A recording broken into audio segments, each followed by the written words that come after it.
hello, hi guys. Welcome to the Football Showdown channel. I hope you all are doing well. And on today's stream, we've got some very special guests to discuss about a club that surely started off slowly in the transfer market but has picked up pace ever since, and is a club that is looking to climb up the table and regain the historic high place that it's meant to have. So to discuss that, first I'll invite Sucheet, our OG panelist, and our host. And with him, I'll invite Animesh bro from Football Bloody Hell and Nathan from Sportsnut Nathan. So yeah, how are you guys doing?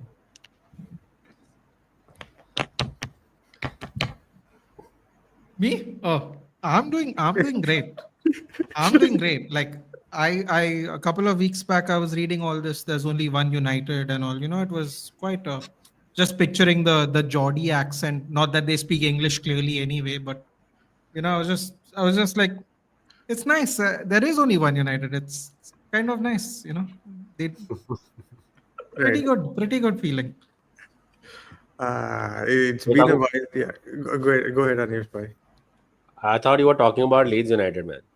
What, Manchester United or what? Manchester United. Oh, wow. Shocking.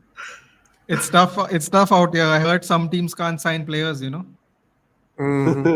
Mm. The transfer pull. I mean, it's been a while, but I think for the first time in a long time, I've noticed not noticed. It's like when Gary Neville says we are Manchester United, right? This window, it genuinely felt we are Manchester United. I'm not even kidding because like you guys went for like Sesko and paid the 90 million fee and everything. It's a big pay. I think it's a healthy pay, but still getting that player of that athletic ability and everything is just insane. But yeah, when Newcastle United was there with all their money, you guys came and said we're Manchester United. And got it. It was honestly like some insane aura in the transfer market so far. But And yeah. after Sesko, they haven't even stopped, man. They're looking at Baleba. I mean, come on. Mhm. Exactly. But yeah, how are you guys feeling so far regarding the Manchester United window? Um, Look, I'll be honest, yeah, boys. You guys have seen my videos. I know Parth has Hmm. spoken to me separately about this. Nathan has spoken to me separately about this. Hmm. Nathan and I agree on certain things, right? Hmm. If you want it in a nutshell, why did we sign two number 10s? I think it's a good indication of Bruno Fernandes' stature after next season as a United player. Hmm. If you are telling me I'm excited, yes, I'm of course excited that we got Brian and Bumo. Hmm. Cunha, I would say we could have done with or without. Although preseason में देख के तो लगता है यार Cunha is looking sharper, fitter, Hmm. more easily in tune with this team than Bumo. But Bumo took a bit more time outside, right? Hmm. Sesko, like you guys said, man, like end of the day, Sesko is a massive pull in terms of getting a young, talented striker who's coveted. But Hmm. let's not also forget, before we got too ahead of ourselves, United fans, that he wanted Arsenal first for the Yeah. longest time. We Yep. were scouting him since he was 17, Hmm. but he wanted Arsenal first. That was a nice But story, to be honest. I've read that the yeah, scout brought him from Salzburg to Leipzig, now to United. It was a nice story. I didn't know that until like recently. But yeah, go ahead. Go ahead. Sorry to cut you off. no, that's okay. See, that's the point, right? He United lacked any leadership team. Hmm. So getting Vivel, getting Wilcox is having their own pull, having their own connections. हम India में क्या बोलते हैं जुगाड़ू चाहिए मेरा एक phone लगाया तो I have a fixer for this, I have a lawyer for that's the point. You get competent people who can get the job done a dial away. We had Ed Woodward who was basically signing a deal with McDonald's, was signing a deal with whoever else, at the same time promising them Paul Pogba to launch the campaign. So can I be honest with you? I don't want to slate the ownership in this video. बहुत होता है, it's Glazers enough. We've gone off for it, right? But that's where it went wrong. They thought that approach will work. That American approach works. It doesn't work in UK, and we've learned the hard way, right? Look at Barada. Barada's come in and been like, I give everybody 2 years. What happened in Man City? Hoyland, promise, amazing, great. He can be 90 million tomorrow for another club, not my club. He's out. So that is what I'm excited about, honestly. While I'm again great that Sesko's come in, I felt it's a risk. I still feel it's a risk, but it's great that we got him. That's the point of good leadership. What I'm more excited about is the fact that yes, we've not sold players, but there's a clear line. Hmm. It doesn't matter if we've not sold these guys. These kind of people will no longer exist in our team. Yeah. That's exciting. Hmm. Good or for worse, right? Rashford can say whatever he wants to say in the interview today. Like he's part of the problem by saying that there's no transition. You are part of facilitating the problem. Hmm. But yeah. Yeah. Okay. Before we go ahead with our discussions, right? 25 concurrent viewers. It's been a while since that has happened, but I'm so glad that all you guys have come. Maybe that is the Manchester United juice. Thank you so much for coming in. By the way, I hope you guys are subscribed. The channel is almost about to hit 2,000 subscribers. We are at 1960 something something. I'm not sure of the exact numbers, but small request to all the concurrent viewers out there who are sending in chats. Today is purely Manchester United and the first game that is at Old Trafford. So anything and everything regarding that, I will take it up and I'll bring it up on stream. But if it is beyond that, we will see once uh, at the end of the stream. But for now, it's all completely Manchester United and regarding the regarding the Manchester United versus Arsenal game at Old Trafford, which we will discuss later. But whatever is present and something regarding to the conversation, I'll bring it up. But if not, don't worry, I will see that we can talk about it later. Okay, thank you so much. Okay, first thing first, right? Uh, Initially, when the market opened, it looked like you guys were not at all in the game, and you guys were like linked with players like Mateta, Calvert-Lewin, and now Calvert-Lewin apparently is linked with whom? Leeds. Leeds. Yeah, Leeds United, right? From there, you got since then you brought in Cunha, you brought in Mbuemo, you brought in Sesko. You guys are linked with Baleba. Donnarumma is not a case right now, but it looks like you are targeting for a goalkeeper only if Onana leaves, right? I know you guys have sorted out your attack. There is obviously a bit of inexperience in that, or not just between the not just the chemistry between those three, but in terms of like the players as well, right? Especially like Seshko. Uh, Going forward, what are your expectations from a striker? Because I thought Rasmus Højlund by now would be a great striker because I thought there was genuine potential in him, but I felt he was someone who's not utilized properly. But what do you guys think regarding the Sesko's situation? Like, what are your general expectations from him this season? Okay, Nathan? Nathan, go ahead.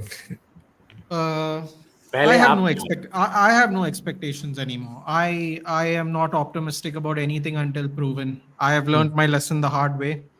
I was on Mohawk's channel. I told him I have a conspiracy theory. I think Onana is bullshitting that he's injured, so he doesn't have to go head to head with De Gea. Guess who started training the next day after the match? Okay. Okay. Miraculous, right? I mean, 8 weeks. 8 weeks move quick. Anyway, I don't really know how to feel with regards to what you said about Hoyland. People are saying it's good, he should go. To me, as far as I am concerned, is who's our backup? When Xerxes says he is not a 9.5. When first of all, I don't want Obi Martin to play at all this season. He either goes on loan or he plays a full stint at the reserves properly. None of this. He's going to come here, come there, sit with the boys, hang out. I don't know what they do in their free time. Probably listen to terrible songs. I don't want them to do any of that. I want them to either do a full stint at the reserves or go on loan. So Obi is out. The Rasmus Højlund thing it's so funny. We have not learned anything because people think we are going to sell him for 45 million euros if AC Milan likes him. But what is the criteria for liking? Like, it's not like he's going to score 40 goals in Serie A. Just for the record, nobody is going to score 40 goals in Serie A. Doesn't matter which team you play for. So what is the criteria? We are just being fooled. Everyone's like, get rid of him. He's shit. I'm like, yeah, but we made him shit because in that I've used this as a recurring point to defend him. Name me one team in the top 5 leagues that has someone who's 20 years old leading the lineup. Someone told me Yamal. I'm like, I never knew a winger leads the lineup.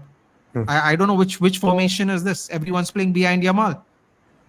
Like, and people are like, Yamal. I'm like, shut up, man. Go watch football somewhere else. Like, no, not one team in any league, even the shit leagues, has a 20-year-old leading the lineup. And apparently Rasmus Højlund's supposed to cook. And then everyone calls him shit. And I'm like, okay, What makes you think Sesko is not going to be shit? Mhm. Oh, he's had experience. I mean, at Leipzig, are we doing this? we're doing. He had experience at Leipzig now. Like, okay, fine. Bro, Nathan, have you seen that thing? He's played 200 career games. He scored this many goals. Bro, listen, man. When he doesn't cook, no, they're all going to come cooking us. Even though we are saying no, we are not sure that he's going to do well. Even Yep. after saying we're not sure he's going to do well, no, they're still going to come. Oh, look, what did this guy do? Sheshko, look at this. He did nothing. Bro, no one even thinks like anyone who can tell you he's going to cook. The moment I saw one comment saying he's going to cook, now I was like, it's over. The moment I saw someone say we are going to cook with Sheshko, I was like, I that's deleted it. the comment. I'm not part. I'm not part. I I'm don't mean not to be arrogant. participating. I'm not, but I just said, please don't say that. I was like, can I be Yeah. honest? Like Nathan is saying, very honestly, right? I like the air of change at the club, right? You're saying that we give players X amount of time to develop. But like he said, right, is selling Hoyland the move is a terrible move because, like he said, I don't want Chidobe in the team. Why do you want Chidobe in the team? Because he's 6'3" himself. He's a tall guy. He's going to suddenly become physically strong. No, he's not. He's not going to. You need to ruin another guy's career. Have you not learned from Rashford and putting pressure on people early, right? But this is the thing. Like I said, there's an air of good. We got 3 signings. We got this big Yeah. guy. Everybody was after apparently. Who's not? He was. We were not his first pick. But chalo, it's still a coup, right? The guy who's there to get these quick signings got the job. So on paper, in your select, chalo, we've done everything right. We've got a guy somebody else was going for. We got a player the fans wanted. We got a player that we wanted. Win, win, win. Now, do you ask me adjust this across the board, right? Like he said, how does that help in our current situation, right? After these 3 guys, something happens to one of them, like injuries. You are back to now Amad Diallo coming in midfield, Diego Diallo going right wing back. People are going absolutely bananas. Of Lenny Euro should be starting every single match. I love the guy. We signed him to be a starter, which is why he didn't go to Madrid. We promised him more first team time than Madrid, which is why he came to us. We paid for a different. But that doesn't mean that he becomes a starter from the game week 1. Game week 1, he'll be a starter against Arsenal is because that Mazraoui is injured. If you ask me today, I want Lenny Euro to, let's say, when the season smoothens out and we have Mazraoui back. I want Mazraoui to play half the game the right centre back and Lenny Euro to play the game the right centre back. Why are we desperate to give players are young back in their day, a young Rooney at age 19 did this, how many young players really started at that age and killed it and didn't get injuries and got fucked over? Rashford is the biggest example. We pushed him too soon. We gave him a stress fracture, which fast bowlers get, man. Look at the load that he had, right? So yes, young players sometimes develop well. You have Sergio Ramos at Real Madrid. You had Piqué at United when he went to Barca, back and forth. Of course, all of these things are true. But number of players who did very well from 19 onwards and peaked and had a good career. Now, when you have Mazraoui when he's fit, when you have Maguire delayed rotating, you have Aiden Heaven with a bit part Lisandro Martinez and Luke Shaw who are combined into one player. I want Euro to succeed. I want Euro to be a starting player for us because in 2 years he's going to go to Madrid. I feel he's that guy who we will develop touch without injuries. But this is what Nathan said. Give the right players time. Give the right players starting positions when you have 38 games. Give the right backups in the right positions. And with Hoyland leaving this team, while the intent is great, and I'm liking that, but I'm excited about that. But not about Hoyland. Because I believe that he could stay that third season and finally get some much needed reliever from all the criticism. Like he said, what if Sesko starts doing poorly with the same setup? Then what are you going to come? Who are you going to blame? The guy who's in AC Milan, maybe scoring his 20th goal in May, which is great for him because he was called shit. So, right. Okay, Ash bro, welcome man. He says there are core issues at Manchester United for youngsters to flourish. No, there's music. There's music coming through somebody's thing. Just be careful because of the YouTube. Okay. So I'm at a public setting, so maybe it's because of the gardening issues around here. Is that the one? Okay. Yeah, maybe. I'm just letting you know because Okay, yeah. So Ashbro says there is context to why Hoyland misfired at United in the second season. For Sesko to fire, we need a pivot fixed with Baleba. You guys agree? No, because he shouldn't be leading the lineup regardless of double pivot midfield. Okay. I mean, you Hoyland. to Yeah. yeah, to defend Hoyland, you could say that yes, but he shouldn't even be leading the lineup. So Hmm. I agree with Ash, but he shouldn't even be put in the position in the first place. Why Okay. is no one? Why are we not starting Cheeto these games? Yeah. Hmm. He's injured like Onana. Uh, what is with you and Onana? He's shit. He's shit. And no matter what anyone says, they couldn't. You know what? The best orator could not convince me that he's better than De Gea. The best orator. They can come with their passion and they can say it's the right time, but bullshit. Bullshit. Hmm. He couldn't hold his jock strap. Even if David De Gea gave him his jock strap. That's how shit he is. You let me put it this way, right? Let me put it this way. I have people on my stream when we are watching the match. I kid you not, putting hashtag start heated. What? I mean, Yes. I do know that Guess in the you first guess preseason, who performed best in preseason in the goalkeeping? Yeah, yeah, yeah. yeah, Tom yeah, Heaton was. Tom it was Heaton. Tom Heaton, yeah. You know what's really weird about that? When in the Everton game, Tim Howard is the commentator. He's like, "Oh yeah, my teammate from 2003 is still playing football." I'm like, "What?" I totally forgot that Tim Howard played for us. I was like, his teammate from Manchester United is still playing at Manchester United. And I'm like, there's a certain pineapple head there injured, if you were to believe that. And I was like, come on, man, just get on with it. Yeah, just bring back. They be loaned out Vitek again. Like we're just, you know what? It doesn't matter what anyone says. This owner, that owner, we make the same mistakes about almost everything. We make the same mistakes for somewhere down the other. Instead of loaning Collier, we are trying to get rid of Hoyland. I mean, like, it's just more of the same, man. It's more of the same. I'm waiting to see what we do. That's it. I'm not going to say anything else. Okay, so our regular Barani says that that's because Onana is shit. It's not related to De Gea, who needs to be replaced. Bullshit. Bullshit. Nobody in any league replaces their Golden Gloves keeper that same season. Name me one time it happened. Since the time you've been watching football, name me one time it happened. I dare you. Pick Yeah. one. You I, won't. You won't. You I won't just find one. say, I just say it had more to do with Erik Ten Hag coming in and him wanting a goalkeeper who was good with his feet. Based on The hold reason on. why De Gea was. Based on that ideology, Anthony was better than Ilanga, who's going for more money, Yeah. and better than Diallo, who he kept on the bench for the entire season. Right, Nah, I'm right. not having that, man. Sorry. Okay, if I have the opportunity, I'll just take a little. Ramsdale. Ramsdale. Oh my god. Oh yeah, yeah. Let's move on, please. Oh, Or Onana was good for oh. it. Okay, if City get Donnarumma, then who will United get as a goalkeeper? What are the options? I think that's what the report have said, that unless United sell Onana, there won't be another Yeah, goalkeeper yeah. coming. So I'm not sure if that is the case though. Or do you So guys the have some? thing, Go ahead, Animesh. Bye.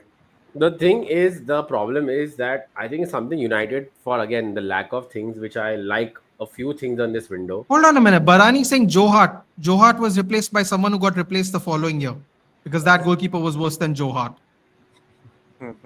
Okay. Don't try to slide those names in there, buddy. I'm keeping an eye on it. And by the way, Uh, Ramsdale, Arsenal fans will agree. David Raya was got on loan. Yeah. Yeah. Nobody replaced nobody. I mean, Calm down, buddy. Calm down. Ramsdale replaced himself by saying that he tunes out during a professional football match. Yeah, Well, yeah. that we can see based on the last 3 years too. So wasn't an Does Arsenal he thing. does he You have the can't really record of being blame that on Arsenal, can you? relegated the most times? He's got relegated three times, Yeah. right? Yeah. Sunderland, Yeah. Southampton, Yeah. Southampton. Mm-hmm. Like I mean, his first three games as an Arsenal player, also we were in the 20th position. Luckily, there was international break. So yeah, it is what it is. But yeah, Ramsdale would have like woken up after like that third match, just looked down and been like, "Oh, Arsenal." I'm like, wait, the double checking, like, where am I? But no, yeah, see, look, very simple thing, right? A lot of people are talking negligibly, firstly, about the fact that Onana's wages are too high. They're not high. 120K a week is not high for a Premier League keeper, especially when you look at the keepers out there in La Liga in general, Courtois and everybody else in Premier League itself, right? Raya is about 200. I think Raya got 150, 150 Yeah. something, but yeah. right. I think Raya. So Martinez is the most. I know that. I mean, Martinez is at about 200. Hmm. Allison is also at about 200. Leno was surprisingly, I think, a third or fourth in the list, but he deserved the money. I mean, Leno is whatever you can say, right? Hmm. Pickford gets paid, I know for a fact, more than Onana because that's where I read this random stat Oh, because England so number one. I just checked that Rai is earning 100K per week. 100K. Okay, Yeah. my bad. Pickford, I know earns more than Onana for sure. That is, I know for a fact because he's in England number one, whatever. So Hmm. this fact that we can't move on because the wages are expensive, no, that is not it, right? The problem is that he's too good on a wage bracket for the club to balance Hmm. than go for Martinez who wants 200. Firstly, or Donnarumma who wants 200. Hmm. Donnarumma on net, I think, because in League One in Paris, the taxation is ridiculous. I'm 60% on luxury, all these crazy things, right? So net, if he's at 250 at Paris, he will come 200 in a Premier League team. He will reduce his salary for any Premier League team, a good top six team. He knows he wants to. But 200 is still something United is not comfortable with till they don't get an official bid of like 30-35 million for Onana, which is not going to happen. It's not going to happen. So Hmm. United has been very clear about in their messaging this time. So you can't blame Ineos for this. We have a number one unless we got a very tempting offer on the number one. We are comfortable with our position, Hmm. which means that there's no going to be no loan with obligation to buy bullshit with our keeper. Now that Hmm. sucks for us, obviously, because Bayern there is no rare ready. He will do his good seasonal performance against Arsenal if at all he gets a chance. But that is it, right? Heaton, who is only here because he meets the homegrown quota. But that Hmm. should tell you something else. From meeting the homegrown quota to being a first team coach, naturally, he's like Ineos' dream come true because he's money saving. Hmm. Yeah. Then you have Onana who's on 120. So now Hmm. you're like, do we balance our books one more window, one more season, Hmm. dealing with Onana? Because they're playing right now. What they're doing with now Onana is playing with all. We a guy who was relatively competent for this long till the age of 30 Hmm. can't have 3 bad years in a row, right?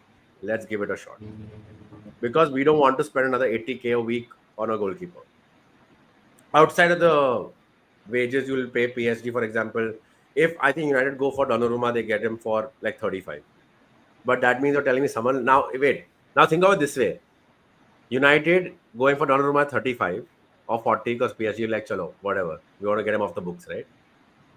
Now United want 35 for Onana. You think in the same window Onana goes for 35 or 25 when Donnarumma is ever for 30? Do you see the problem? It's a Hmm. self-made problem, which we have got by putting in a ridiculous bid for him, where his contract was not that much left on it anyway. But that's my Yeah. take. Problem with Onana and getting a keeper for us. Right. People are like Martinez last day loan. Why will fucking Aston Villa won Europa Yeah. Uh, mess up their PSR when they're finally just in the green? They're hmm. not comfortable. They're just green. They Hmm. want to get comfortable and win 50 million on the last day. Line day, why will they loan him to United? Because the team, the match which screwed them over and put them in this place, they're like, Yeah. take loan. Hmm. All Hmm. yours. Oh, Why oh, don't today. we in Europa next year go into top six? Are Hmm. red carpet. There's a reason they're not dealing with United now. They don't want us to get Watkins or Right. Martinez because Hmm. we are directly competing with them for next year to take top six, Hmm. which what they want. Yeah. And today, I think sometime back we had, and here we go regarding them selling a player to Newcastle of all people, Jacob Ramsey. Jacob Ramsey. I don't know what Aston Villa Good doing, business, but good business, good business. That's Newcastle, really good. Newcastle W, Newcastle W. uh, Sanchez says United fans crying about De Gea is like Arsenal fans crying we haven't replaced Xhaka. Fair enough. Oh my God, that's such a horrible. Yeah, yeah. Ashbro says Yeah, Nathan and Animesh, Diego Dallo that's a terrible. That's a should be terrible sold take. next year. Opinions: a fullback who's plugged into right wing back and makeshift left wing back and produces mediocre performances. Thoughts? I mean, like I said, I think I told Animesh this ages ago. He clearly likes Dallo. Dallo's going nowhere. Mazraoui cannot play right wing back at all. It's either Hmm. Ahmad or Dallo. I knew it from the beginning. So Ash just doesn't like Dallo, which is fine. You don't have to like him, and he has a point. But at the end of the day, it's very obvious to me that Dallo's our best right-sided player. Whether we like it or not is not really relevant, sadly. Yeah. Ahmad looked completely lost in the last two games, and I'm telling you right now, Mazraoui will be worse than Ahmad. Hmm. Mazraoui, the fact that no one mentions that we play a right back at centre back, Hmm. and everyone thinks it's some kind of W thing we did. Like We literally bought a player that can't play the position we need him to play, and everyone just calls it a W because we like him, which I like him, but he's still not a center back. Like you can like someone and say that's not what we bought him for. So Yeah. But you would still start him over Euro, right? Like week in, week out. over Rolls Royce Lenny, no chance, You no start Euro every week. chance, man. I'll start Euro every week, dude. Let that hair fly, man. Come on. I think like I said, a player needs to play through a lot of matches to get Yeah, good, right? And a player he like needs him to get needs that seasoned. time. So he needs to get the chunk of 38 matches. But where I do see that there are a few glaring mistakes, and again, it's not being I'm just seeing what I see it as, right? Like his decision making sometimes is very, that split second where you have to be quick, where Mazraoui saved us a lot of times. Yeah. In a team which is still struggling, you need someone who's decisive. So I'm like, I want to protect him a little bit. But like I said, I do think that he should play out of 38 games. He should be starting 20, 25, 20, 24. Chalo. And Mazraoui should get the rest. I never said you said Maz is fit for right wing back, dude. I'm telling you the options. Those are options, whether we like it or not. It's Mazraoui or Hmm. Dallo. We have shoehorned Diallo in there. I'm talking No about right matter centre what back. we. I'm only talking about right centre back because No, Ahmad is going I'm to talking about play. right wing back because he asked us Ahmad is about going to play selling right wing Dallo, back. right? My biggest worry, Ahmad, the right wing back, boys, is the fact that he cannot be fit in a 38 game Premier League season playing right wing back. The guy's Yeah. legs are not there. His muscles are not ready for that kind of workload. To play 38 games, okay, to play 25 games of a 38 game season only as right wing back. That is my worry. So, yeah. But my question being, a three at the back, for all I know, it worked wonders under Amorim at Sporting because of the fact that he had a winger playing as a wing back. Right. So, I mean, Ahmad fits that role. I mean, he definitely needs to learn a lot about that role and understand the team dynamics. But you've got an MBMO. How does Ahmad fit in then? See, like I said, going back to the start, firstly, the argument that we're looking that, Bumo should be playing on the right in this system or in any system, right? Is something we're going to have to live with that he might not drop off that much or whatever. But Bumo and Cunha are both here and they are not letting go of Kobe Mino, even though there's a year left on his contract till next year to renegotiate. And Mason Mount clearly is his study buddy, so he's gone nowhere. That tells you that Bruno Fernandes is going next year in the summer. It's a big fear, but it's looking more and more likely that he's giving it one more year. There's no logic of all of these guys playing in the same. It's like you needed somebody else, but you just got more 10s, which is fine. The player profile is great, right? That's how I see it.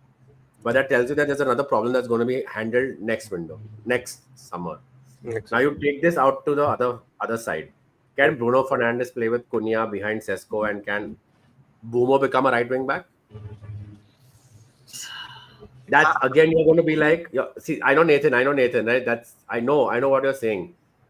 There has to be something that gives. Either you believe that Bruno is going next year, or there is something that we don't get about the Bumo signing that's going to happen under Amorim. Yeah. Nathan, what do you think?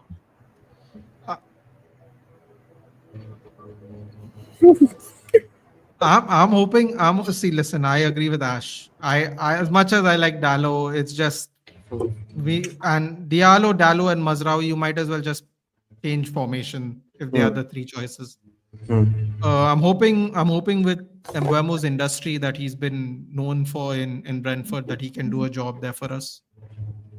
We have not tried him there yet, so it's really who knows if it's going to be possible or not. I know for sure we're not going to try him there against Arsenal. It's not worth the risk for the Arsenal game for sure. Listen, if Bruno Fernandes leaves before Mainu, Mount, anybody else for that matter, heads will roll. I will blame people for that because we are. And if someone goes, "Oh, we are getting this much money for him, so it's worth it," I'm like, bro, we have nobody. We have nobody to lead this team still. You have got players that have never been captains for their team. They're just good. The difference between a captain and good is not. It's like me telling you, Gail Clichy was our next captain after Patrick Vieira. Bro, I'm not here for vibes. I don't want my captain doing dance hall moves. I want an actual leader. Like, who if Bruno Fernandes goes and people said Delict, I'm like, bro, Delict, come on, man. Let's not do the whole Ajax thing. Like, it's boring, dude. It's boring. The Ajax thing is just boring now.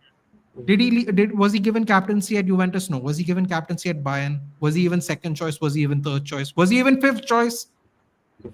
No. So why are we just giving it? Oh, because he won the league in Amsterdam with the best team in Amsterdam. Okay. That doesn't mean he should be captain for Manchester United. People don't think Bruno Fernandes should be our captain, first of all. That's the best part. People don't think our captain should be the captain. That's even more hilarious. They are actually picking more inexperienced people to be our captains. And bro, if Bruno goes, I'm going to be fuming, man. Seriously, like this whole we sold him for money thing is boring. Kobe Mainu either sells or he vacates in January. I don't care. Carrington or no Carrington. Like I'm done being held to ransom by players. I am done listening to nonsense by the board members. Get there him to was sign by conversation- January or sell him. I mean, there was conversation regarding him signing a new contract, right? Once they brought in new players and he felt confident, or that was all a hoax and there's no reality to that. No, so actually that was true. That is what I'm saying. We've got 3 solid players. Like I said, let's forget all the argument about the price and the transfer fees and everything else and the drag on. Bumo is a good player. I would have taken him. I think he's a good player. Is it what he really needed? No, but he's a good player.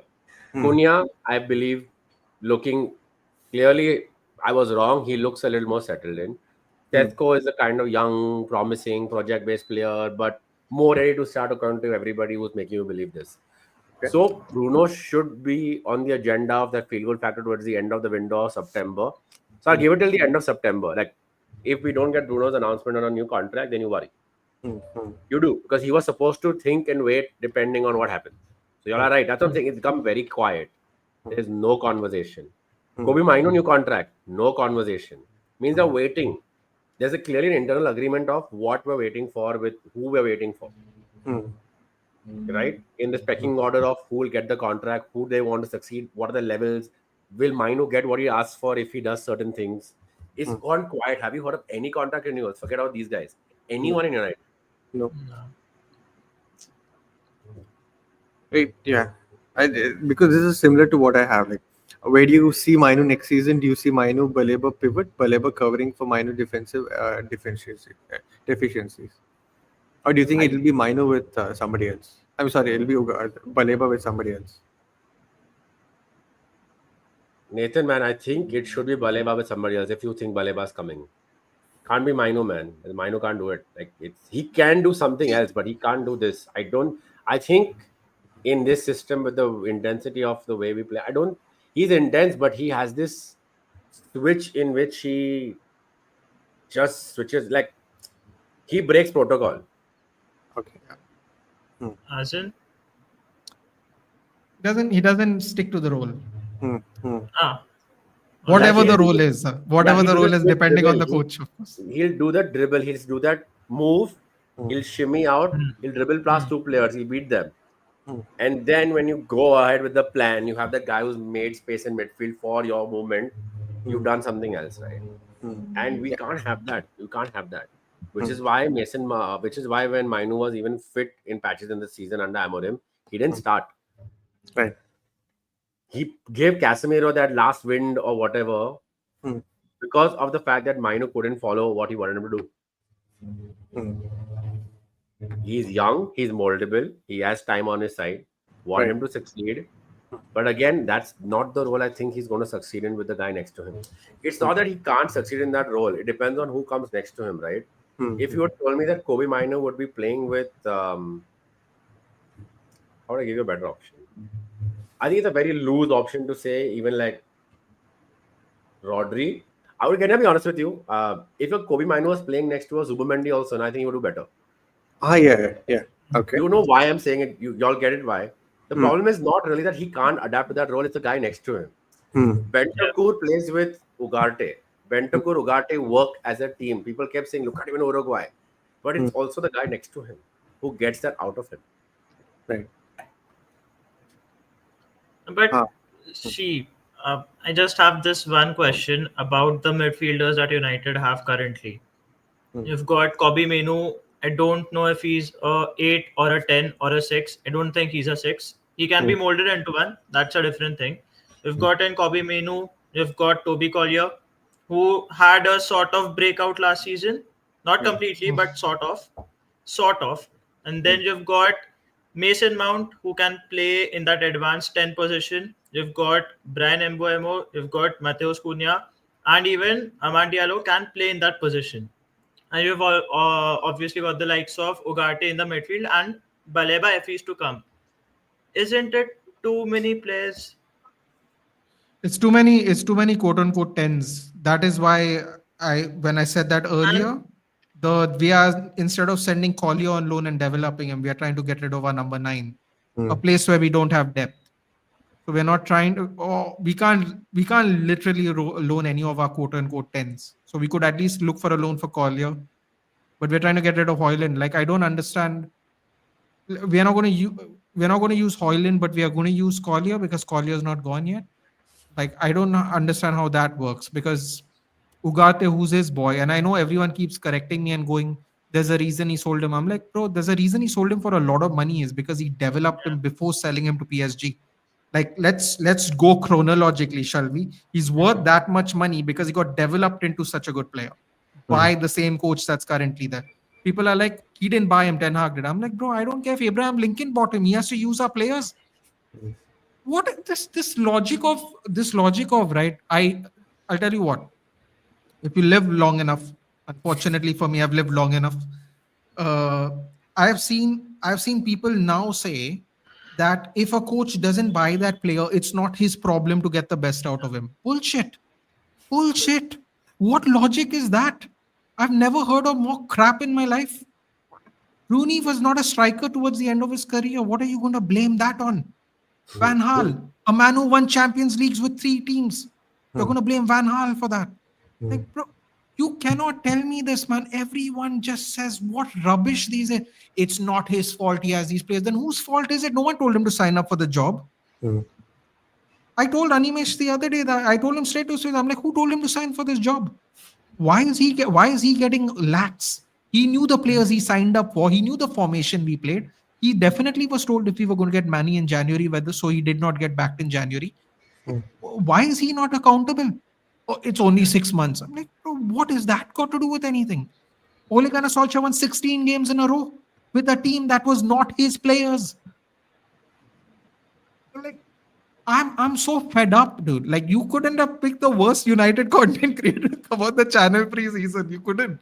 Because I'm actually done. Like, I bet you that every United channel will call me negative.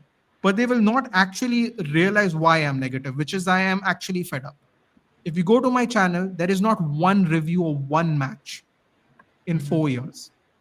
Because I don't want to bring that negativity. I don't want to get clipped. I don't want to go, look what this guy said. He's dancing around without his shirt, going mad. I don't want to do that. I said, I'm going to start this year, though. This year, I'm going to cook everybody. And I mean everybody. Everybody's going to get cooked. I'm done. Don't sign if you don't want to do it. Don't sign on the dotted line if you can't do it. Simple as that. He's a grown man. But if you sign a contract today, you have to honor the contract, right? You guys, you all work, right? You have to honor the contract you all sign, right? You'll know what the job is before you sign the contract, right? Keep that same energy when you're 15th place. Then keep that same energy. But honestly, don't you think that there's just been a cultural shift in the way United has been looked at and the way it has changed the style of play? I mean, it's looking like there will be a change in the style of play. I mean, I get it. Amorim should have done better. He should have at least produced. Sorry to cut you off, Parth. Sorry to cut you off, but everyone has openly admitted at the end of the season that if Ten Hag was here, we would finish above 15th. Wait, who? Or fans? Fans, content creator, everyone, they will reluctantly say it, but they all admit it. They won't be happy that because some of them were really fed up of Ten Hag by the end. Anyways, bro, do you think you'll finish above 15th if it was Erik Ten Hag at the 100%. I to gave in my stream. Everyone, I got so dark in that stream. Sunil absolutely flipped. So Sunil told me that, bro, I didn't want to be negative on the stream. People want to get positive message. I told Sunil, I'm sorry, I can't be positive. I said, if after Amorim you want to sack Amorim, so when you sack Ole Gunnar Solskjaer, there was father of Jürgen Press, Rajnich, which people have made his videos in his. I don't know where they got the footage from. I think Okay. that time we should have questioned AI generated videos of Rajnich. Okay, leave it. Hmm. After Rajnich, you had Erik Ten Hag. The guy was there, Hmm. right? When Erik Ten Hag was around, you had Hoyser, who's now gone to Palace. You had Nagelsmann, who was jumping around. Hmm. You had Ruben Amorim, Hmm. youngish guy. After Amorim, now who's being linked with any other club, any young manager who's left?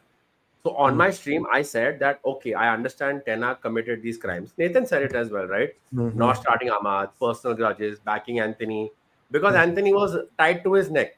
He Hmm. never go went and told pay 90 million for him. He came to United and went and told the board there is a contract, by the way. I know his inside release clause. If you buy it right now in the next 1 week, you get for 35 million. United's like, Arey, you chill na buddy. You go to training. Yeah. Now, but it was hung on his neck. So he's like, I'm going to make this guy succeed. I saw it. That guy like, fuck, I can't take this pressure. I want to go back home. Right? That's what happened. And then he didn't start Ahmad Diallo out of all of that bullshit. It was his mistake, though, like Nathan said. You've done the job, you did the crime, you picked the team, it is on you. But when you sack a guy mid-season, then you guy coming in pretty much directly goes to zero expectation, which I didn't agree with. I was like respectable finish. He has to be like seventh, try sneaking into as much as I didn't want us to be in conference league. I was like, at least dikha ke to we can make conference league. Show something. Right. I don't Snail, if you are unhappy with this guy, come summer. And we do worse. And I had a feeling we would do worse. Who's the next guy you will ask for when Amorim's blood is being cut on the street? What? I'm telling you who's left. I told them that time jokingly. In the summer, most likely they'll sack Michael Carrick. He'll be available waiting for to join. We'll go back to Michael Carrick, who's the guy who took in charge 6 years back. Get the you get the messed up the whole part situation. We're going towards that, by the way. We're going towards that. So I was like, okay, I get why you want Ten Hag sacked. You don't have to back him anymore. But this was the path you chose by doing something mid-season. So I believe if Ten Hag would have stuck around till the end, since Dillet is someone he could have worked with, since Mazraoui, dude, think of it that way. From the time those guys came to Ugarte to the time he got 6 game weeks with them. Right. International break between. We always knew he was going to get sacked in October if there was like October and whatever the time was right, and maybe it was like I said, Nathan and I don't. But this is what you did. So if you are telling me that would we have finished 7th with Ten Hag again? Yeah, 100%. You would have finished above fucking Brighton for sure. Yeah. Yeah. So I'm sorry to cut you off, Nathan. I just wanted to test your theory. That is why I immediately had to like stop in. Like, Animesh, what Oh do you no, think? I know what his theory is because we have discussed it on stream, so I already know what he was going to say. People have called That's us. why I said Yeah. it. People have called us the problem. People have said that you guys are the reason United give people too much time, and I'm like, no, we give the wrong people too much time, and the right people don't get time. We're not saying that look, Ten Hag shouldn't have been sacked, right? Like Nathan said, very egregious, very painfully stupid mistakes. But there is something, there's a consequence. Footballing fans like to vent and moan and bitch and whine, but there is a consequence to deciding anything, and not deciding itself is a choice, which is a consequence to it. Right. So when you decided that yes, we are going to see this process out, this was always going to be a potential consequence, and we saw it to the worst end of the degree. We saw it. Yeah. I'll bring up three. Just to say something, Sachin. It's so weird. The fans knew exactly what was going to happen. Subscribers literally on the channel asked me a simple question: how are we going to play a back three with these players when we have never played a back three in our club history? And I was like, and I was thinking to myself, if our fans know it, Yeah. and our coach should know it, why does he get a pass to play a back three I agree. when he shows up and he signs the contract? And everyone's like, oh, you're being negative. Y'all are the problem. I'm like, how am I the problem, man? What football have you been watching all this time? So we are 120-year-old club. We don't play back three. And now the fans are the problem? Okay. Sure. I mean, makes sense. Good one. And this is the same conversation Anibhai and I have had on his stream, where the topic was, yes, he's a manager who needs to get in his ideas and he needs to tell the players that okay, if you don't fit my system, you're gone next summer. But it is coming at the consequence of United finishing 15th. That shouldn't be Brother, who happening. is going to play his positions when none of the players we have ever played a back three? Yeah. This is also another unreasonable request. You don't like the players, no? The players have got us to this way. The fans don't want the players. They want to blame the players. They want them gone. Fair enough. But even common sense will tell you these players in their professional careers have never played these positions, and you want them to do well. And everyone's like, these players are the problem. They have been our downfall for the last 10 years. I'm like, first of all, management buys them, managers buy them. They come here again, they sign the contract, they know what they're signing for. Last time I checked, Ruben Amorim was the last person to sign a contract in our club. So how are these players supposed to play a back three again? Yeah. I mean, like, it's just common sense, dude, but people don't want to hear it because people are fed up. They're actually fed up. They're not fed up of us. They're just fed up. And Amorim doesn't have transfer veto, by the way. Ten Hag did. Amorim has no veto. Yeah. He's like giving players. So while the club is trying to convince us now that we are building a system under Wilcox, which is going to be a 2 or 3 formation adaptable system, we are going to recruit players according to that long term academy poaching from Arsenal, from everywhere else, right? That you started last year, and obviously it's going to take time. It will take time. It will take time. But then going back to the fact that I like the manager for whatever reason it is, was it right to then hire a system age manager when the system is just coming into effect that time? Yeah. You know why Chelsea have done so well in the Abramovich era? You know why Chelsea managed? You know, however ruthless they were sacking managers. I don't like that. I still didn't like that. It's happening with us now. I don't like it, right? But you know why they succeeded? They didn't sack a guy in January or they didn't sack a guy in December and get his long-term successor. They got Gus Hiddink in 2-3 times, man. What is that called? That's called knowing that, boss, we'll figure it out. This guy can do the bare minimum. Will keep us top 4. Give us a trophy. Plus, Gus Hiddink was the coach of Russia at the same time. He was the coach of two, and people were saying like, how can Ragnick do a 2-day job as director and manage Austria? I'm like, he needs to be at work for 2 days, and Austria play like 6 games every 6 months. And they were like, he had to go, and the reporters were like, how is he supposed to do this? And then when you find out later, he's only supposed to report to work 2 days a week. And he's an international coach, and they just show up and play like 5 games every 3 months. And I was thinking to myself, how could he not do this job? I was actually thinking, how could he not do this job? Like, he doesn't have to be there. He has to only be there for 2 days a week. I assume they are not week. But I assume it's not weekends, because the weekends is when we play football. So the 2 days of the week he's going to be there. He can actually go watch football elsewhere if he is the coach of Austria, right? He can actually go watch Austrian people play football, and he can show up for work 2 days a week. And I was like, you made a deal, you cut him off, and now we're suffering. How many head of recruitments have we had since we promised Ralph Ragnick? 3? From all the stuff that Glazers have done wrong, one of the top 3 worst moves would be at least third would be letting Ragnick go. He could have, director of football, influenced a lot of pragmatism into the team.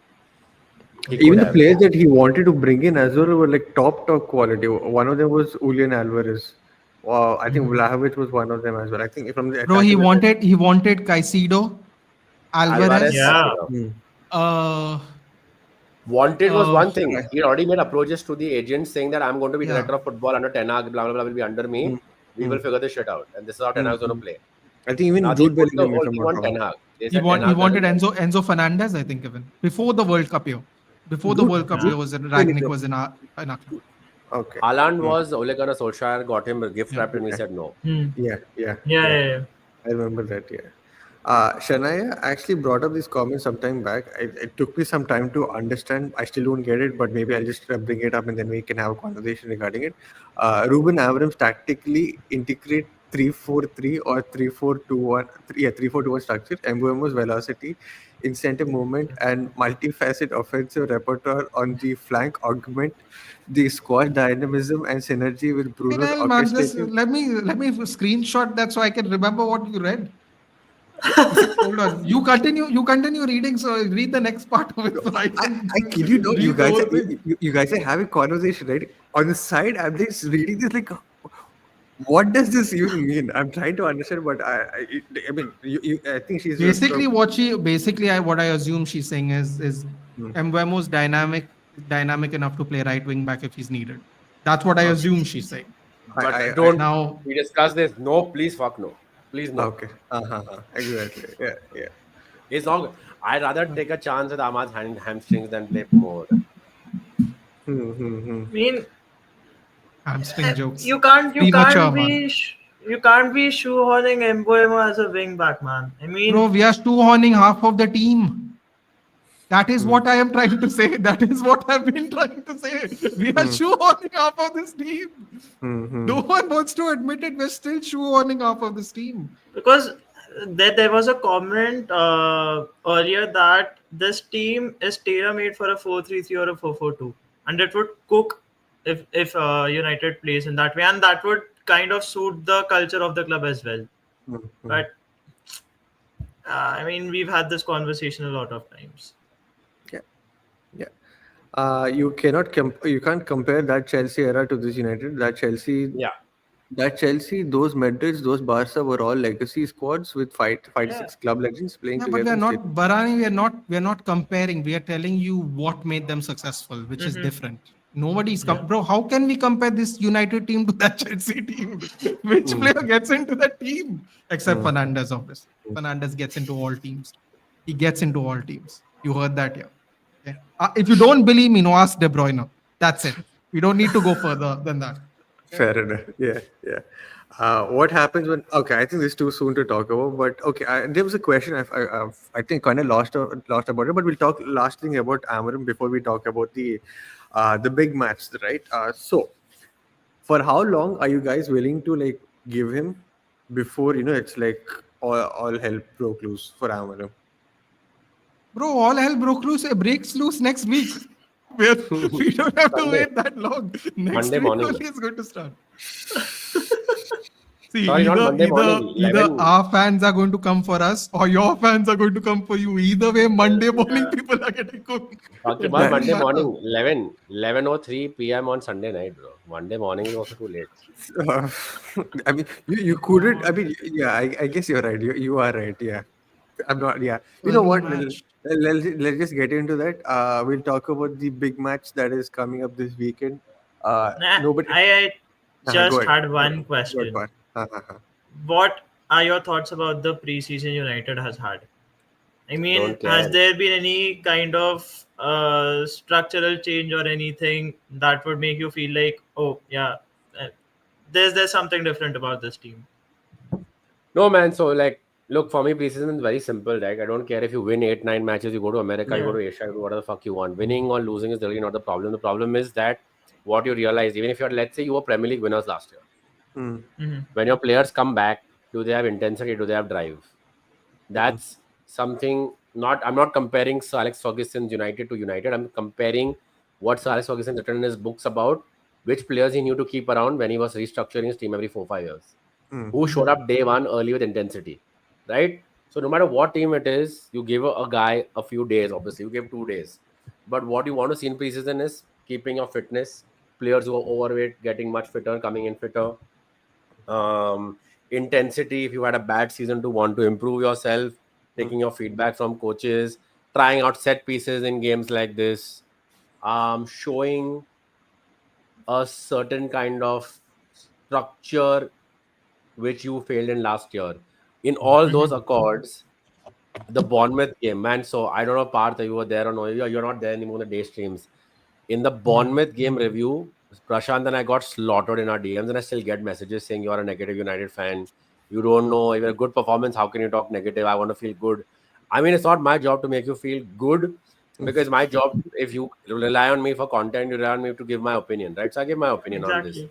I told Yeah. them, and after that 4-1 match, our midfield was too open. Hmm. 4 or 5 players, starters from the Bournemouth team who dropped us back to back season 3 were not part of the team. Hmm. While we were playing very good, and Dorgo deserves all the credit for that match. Hmm. Hmm. Bruno Fernandes deserves credit for spreading play. We lacked a midfield structure. Every time that ball went near Casemiro, every time that ball went somewhere, we were megged off the ball, right? And not because he was bad, because uh, because that it was that same 3v1, 2v1. We were getting broken on constantly, time and time again. And I said against Everton, I'll be surprised if we win under David against David Moyes. We drew with Everton. Why did we draw? Our midfield had no structure. So what I did see in the preseason was definitely players came back fitter. Casemiro looked like he's the 2016-18 Casemiro on fitness wise. Unfortunately, the legs have slowed down for Yeah. sure. What we could see in preseason, there was a definite intent in the players to not leave the press. Apart from Bruno Fernandes, he still fucking does not listen. That is very evident. Dorgu was a standout. Amad Diallo kept his levels quite decent. Needs to build Good. fitness this season. Cunha, great link-up player. He's played with this team for quite a while. Good blind passing. Good 1 second breather on the ball. Quick look around. Spreading play, right? Like us. But teething issues remain. Ball from the wide positions, own goal, and Maguire missed it. And penalty conceded. Cut Cutback goal conceded again in 2 matches. That's Yeah. not changing. So I'm a bit worried about that. But we knew this is not going to be fixed in preseason. Oh, Amorim said once I get full preseason, we're going to start. He didn't say we'll give me proof full preseason and I'm going to win you 8 out of the 9, 10 matches, man. He said I'll iron out issues. But 4 or 5 games in, if these issues like just are the same, there's no slight, in a match of 90 minutes, even a City is not playing 10 on 10 for 90 minutes. But in the next 4 or 5 matches, if we concede cutback chances in all 5 of them, like 4 or 5 of them, I'm like, buddy, what have you done? Like, there's be some reduction of that. These are the levels I want to see. I have not seen in this season, but I've seen a few positives in players, which I'm hopeful for. Nice. Same thing. Fitness, and the extended pressing we were doing because of our fitness. That I liked. Someone I don't remember who said it in the chat, but someone said that the battle between Rice and Bruno Fernandes is going to be pivotal. I'm like, it's not going to be pivotal, dude. They're not playing the same Yeah. equivalent position. Declan Rice is going to win. Like, I don't even need to see that match to tell you that. Like, there's no point even having a discussion in that. Bruno Fernandes is playing in a position he shouldn't be playing in. Again, people will say we should have sold Bruno. No one takes into account we are playing him in a position he doesn't play in. It's like it just depends on what you want to look at, man. Like, everyone's saying 100 million. Bruno Fernandes, and I told Animesh in a prior stream, the only person I will believe when words come out of his mouth in this club is Bruno Fernandes. I will not believe anything anyone has to say. Zero people. Doesn't matter who they are. He said the owners wanted me, money wasn't an issue, I stayed. End of. I don't even want to hear it. Like, everyone in the chat goes, we should have sold Bruno. Doesn't sound like a problem to me. Coach wanted him, club wanted him, we didn't need the money. Apparently, we really didn't need the money. Who knew? Yeah. That's a whole other thing. 2 months later, but at the time, everyone was worried because we thought we needed the money. So everyone was like, we should have sold him. Now, no one wants to say. A lot of people are complaining about. No one wants to say that we should just play him as a 10. People are like, why are we playing Bruno? That he's bad. That he's bad. Yeah, but Bruno doesn't pick the team. Again, accountability for everybody. You can't blame someone who's never played there to play there just because there's a giant C on his arm. That's it. That's it. It doesn't have to be deeper or more personal or angrier than that. It can be as simple as that, and that's it. There's no more to say. Bruno city पे होता तो KDB. Yeah, Facts, bro. probably. Facts. There's no doubt about this. 100%. Dude, just look like the Cavani example we spoke about, right? Cavani was not there for half the matches, but every time Cavani and Bruno played together, they didn't care about the remaining 9 players. They didn't give a shit. They're like, we are both enough, buddy. We got this. It worked out for us that Mason Greenwood actually learned from Cavani. Mason Greenwood, Yeah. as a youth player, learned a lot from Robin Van Persie at the right time. It's what Sir Alex Ferguson said, right, when he was leaving.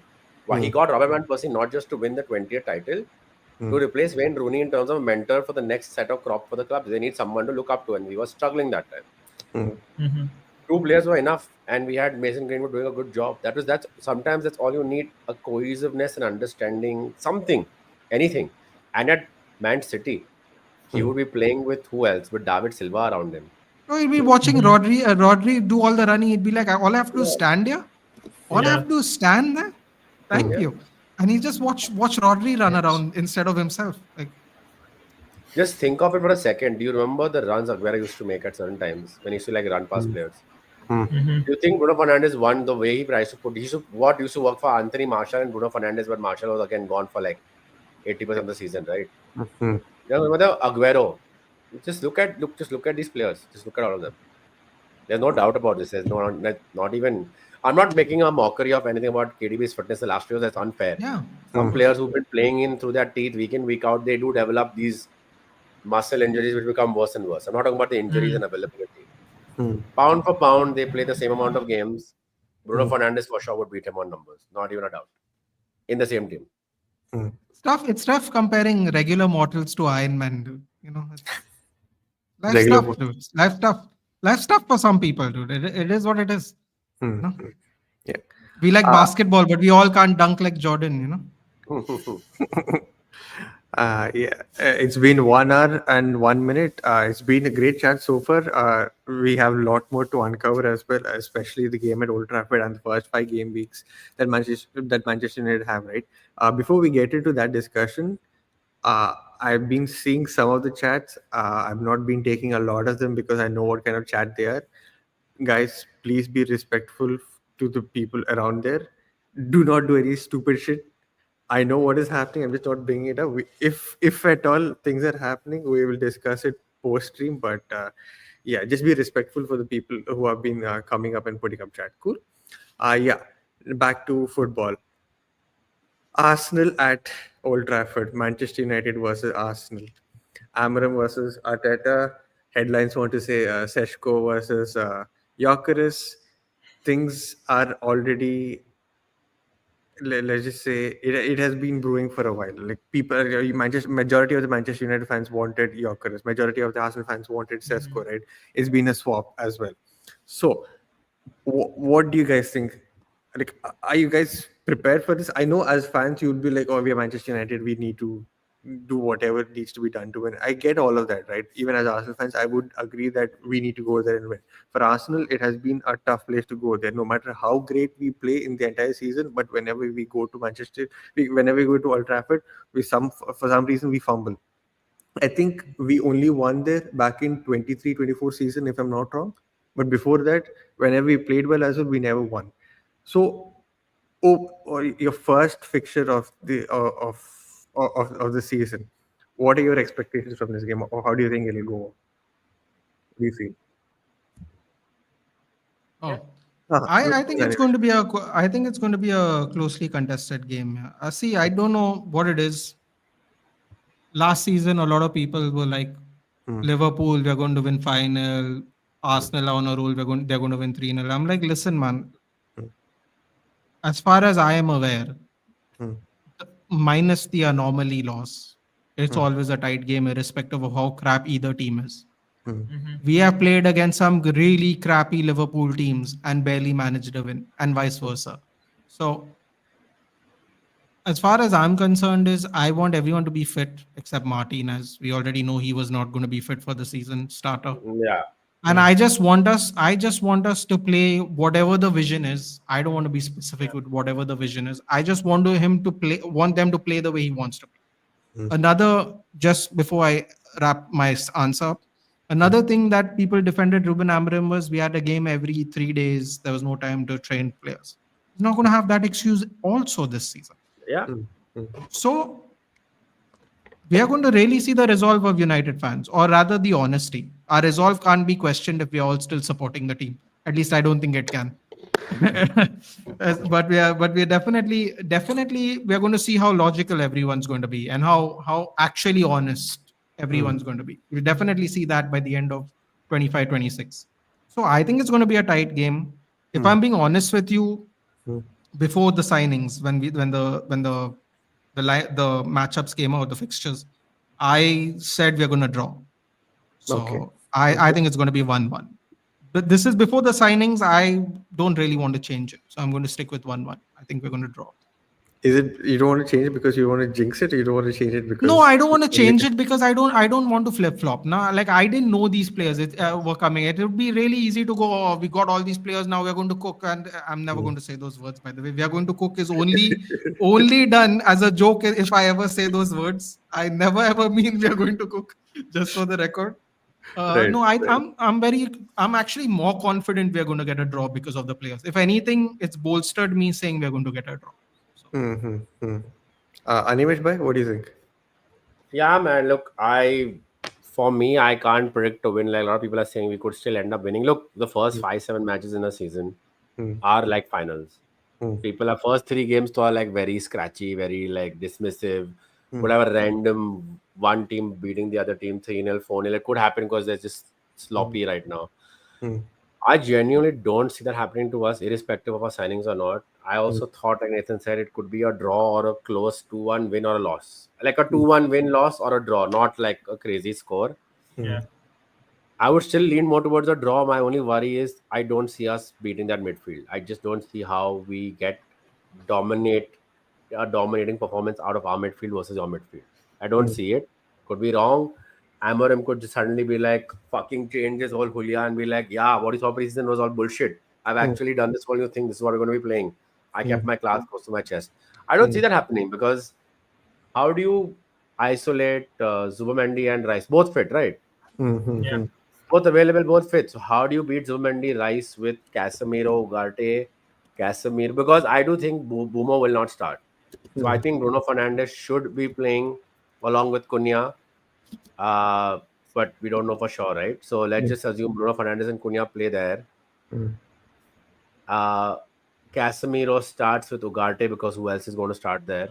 Okay, okay. Even a Casemiro Ugarte fully fit Mm, one-off match in a big game. mm, I see Zubamendi easily destroying that gap between Ugarte and Casemiro, which will appear after the first Hmm. 5 minutes, 10 minutes. mm. Okay, okay. And So who do you think will be your starting striker? Will it be Sesko? Hasn't had any minutes in preseason. I think for his sake, he should not start because I don't think. I don't think he will start. I believe he might be in the squad and he could come out as a Hmm. sub, but I don't think he should start. Now, then, your interesting question you ask is if Hoyland is going to leave, Mm, Yeah. apparently he's being pushed out, and Bruno Fernandes is going to start in midfield, and Boomer might not start because Boomer looked quite leggy in the last match, honestly. Boomer did mm, not look like he's fit. mm, So there are two options. Either it is a Boomo, Bruno, and Cunha up top again, which takes away Cunha's passing and mm, dominance in midfield, and then you see this Ugarte Casemiro midfield, or you shockingly see a very weird Mason Mount sitting with Bumo mm, and Cunha up top and Bruno in midfield with. Because if you're telling me that you suddenly decided that Holland's just not going to be in this team, mm, who's going to play a striker? Sesko cannot start then. mm. Zugzy? But Unless we go with my original theory, which is Fernandez, Mbemo, Cunha as the front three. yeah, that's what I said. That's what my first option Makes was, the right? most And then sense. That Casemiro I got in think the end that then. yeah, Mm, Because mm, yeah I boom, yeah. mean I mean, it could also be Boomer on the bench and he could play Mount because he loves Mount so much. He could just start Hmm. Mount, Bruno, and mm, Cunha up top. The mm, thing is, mm, look, you can argue that he doesn't, like, Sesko doesn't need a preseason, he's relatively fit, blah, blah, blah. But you don't want a leggy guy coming to play for your team up against Arsenal, right? Why do you want Yeah. this? Like, why? Like, mm, why do you mm, want the narrative feeding from game week one? mm, mm, mm.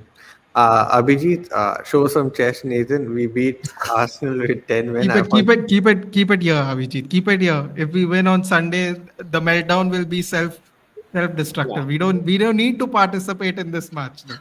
Just keep your head clear. We don't need to But participate in this. if there's one thing that scares me about United is that they've got a lot of transition threat, and Arsenal, while defending transitions, yeah, we've gotten monsters like Declan Rice, Gabriel Saliba, but we do leave a lot of open space for players to exploit. And if I'm right about this, United's best performances last season came against the top six or the Mm, big six mm, because of the way Amorim set up his team. He decided to go defensive, and he was like, "Okay, I'm just gonna play on the counter," mm, and that proved to be the best thing to do. So mm, if that is to be the case, and if that United is to show up, I, mm. I I'll be worried. The big difference is you didn't have number 9 last year. You don't have Zubimendi last year. There are two very big additions to your team to play defensively just the same way again. Um, you have a guy up top who will harass the hell out of our centre back this time, who won't give like Maguire free time because Gyökeres will start. Yeah. So I don't think that's the same thing that we can see. I think that's to be for this to happen. Ugarte has to have the best game in his United career so far. He has to be on. He has to be on one of Rice or Zubimendi. He has to completely stifle that area and go up and win that ball. That means Amad Diallo has to run triple his amount that he's already running. To immediately press and take that ball if Ugarte takes a recovery. So he has to recover that and then spread it out in the mid. Look, this is a very basic game of football. Obviously, if you want to win, you have to do these things. Right. But are you? It's not. We're deferring to Ugarte here right now as if he is Rice or Zubimendi. He showed weaknesses in terms of when there's pressure on him. Edward says we have a midget keeper, bro. One long shot from Balanjar, best player in the world, Bruno, and it will be 3-0. This guy has been blabbering shit in the comments. I thought only this was the one sensible. That's why I brought it up. My bad, guys. My bad. I'm ready for Zubi Cook session. I'm okay. You just, Mbappanelli. I'm still waiting. As I texted, as I tweeted as Sucheet, I'm still waiting for him to be the next big thing, bro. I'm still waiting. I'm still waiting for that day to happen. And the Zubi Cook session, Ansley, you make a great point. Last time I checked, he played both games for Sociedad and he cooked us. Animesh, how many times did he cook us in those 2 legs? Hold on a minute. Let me just look at the cooking he did in that game. Our fan base had a meltdown the day Zubimendi played against United. Because in one match, I'm pretty sure that he wasn't available, and the other game in which he was, you guys won 4-1 or something like that. We actually did better with him playing against us. Yeah, but like I said respectfully, right? It is understanding that it's coming along with a midfield of Rice, and Odegaard gets more time on the ball, and Odegaard becomes quicker on the ball. So as the unit, I do see it functioning better. But Martinelli, really, come on. I found that more offensive. No, that one, it's not even offensive. It's the fact that people are still waiting for him to be the next big thing is the actual offensive part. It's not the nickname. The nickname is fine. The nickname is fair, right? If people have favorite players, they give them a nickname. It's okay. It's the fact that they're still waiting for him to be the next big thing. That is frightening. The only way he's going to be the next big thing is if he has a ginormous growth spurt, because that's the only literal next big thing he's going to be, dude. Okay, there you go. What have I done to myself? What have I done to myself? What have I done to I'm not bringing this. Trossard came from Brighton and he bought his goggles with him, and Martinelli was like sitting on the bench there. It's funny how you guys. It's funny how your entire fan base has been saying Garnacho is the next big thing, and next big thing. Garnacho is better than Martinelli. Facts. In which sense? Garnacho is better than what do you say? What? I'm sorry, I'm in library. I forgot I'm in library. It's like comparing trash versus garbage. At 17 years old, Martinelli was learning how to do the samba. At 17 years old, Garnacho was winning the FA Youth Cup and playing first team football. If you think your Martinelli is better sitting on the bench and being injured for the last 4 years, where Garnacho's played over 120 games for United, you're having a laugh, dude. You give me evidence that Martinelli is better than Garnacho. I'm sorry. How many seasons has Martinelli? Okay, let's see this. How many seasons has Martinelli given you as a first team player? You mean as a first team player on the injured or actually playing football? And first team, part of the first team full squad. Not is that one off season where he came as a youth or this thing, right? Oh my God, he picked Arsenal or United. Yeah, I would say 3.5 seasons. Yes, 3.5. 4. Okay, 3.5, 4. Whatever you say. Okay.